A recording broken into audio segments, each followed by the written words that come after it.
power meter review. The power meter review. £500. I think it was 470. But do I rate it? Is it any good? I've had it for 3 weeks now. 3 weeks, couple of weeks.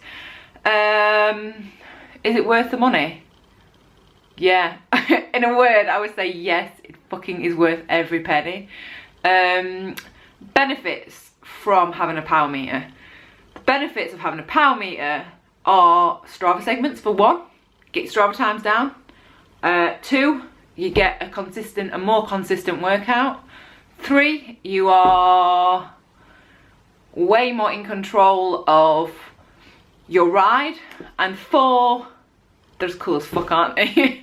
But yeah, talking about those individually, so I was able to get a PB on a climb near me. I think it's 6k, 5%, I think. It's about 300 meters. But yeah, I've been trying to get a PB. I've been trying to get under 30 minutes on this climb for 6 months. 6 fucking months. And yeah, I've got a PB. Not only did I get a PB, I knocked almost 4 minutes. I've done a video on this, but I'll put a link to that video down below. But yeah, 4 minutes off a PB just by monitoring my power. More consistent rides. Why is that more consistent? Because you're able to actually monitor and see what you're doing, i.e. cadence and power. So before, when I'd ride, I would get up a climb and then I'd just kind of freewheel it down, and that's not good for consistent riding. Like, obviously, yeah, you're gonna not be able to pedal as fast, obviously, and keep that kind of power up, but it's, what I like about it is, or if it's flat, I'm able to put more consistent power and try and keep my cadence up. Whereas before, I would either spin way too much and be like 100 cadence or like 95 and completely the wrong gear. I'm able to make my legs feels like I'm making my legs a bit stronger by keeping the cadence around 90 and putting more power out. So that makes my rides more consistent. Really, really, really easy to use.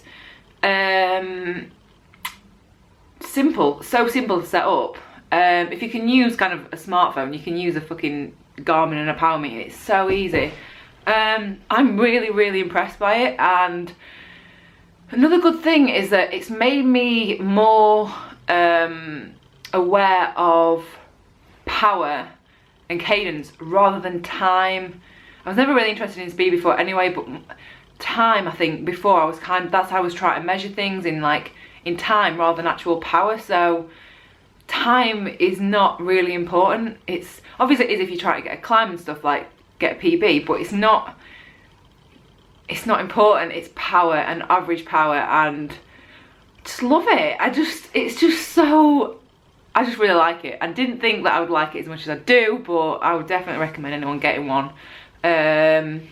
Especially on days where you want to try and pace yourself. If you've got a long ride or you've got a specific climb that you want to do, I just think they're just really, really clever, and it's making me want to try and progress. Before, you don't really know what you're doing. You're just kind of just floundering around, like just trying to go full pelt and not really understanding what's going on.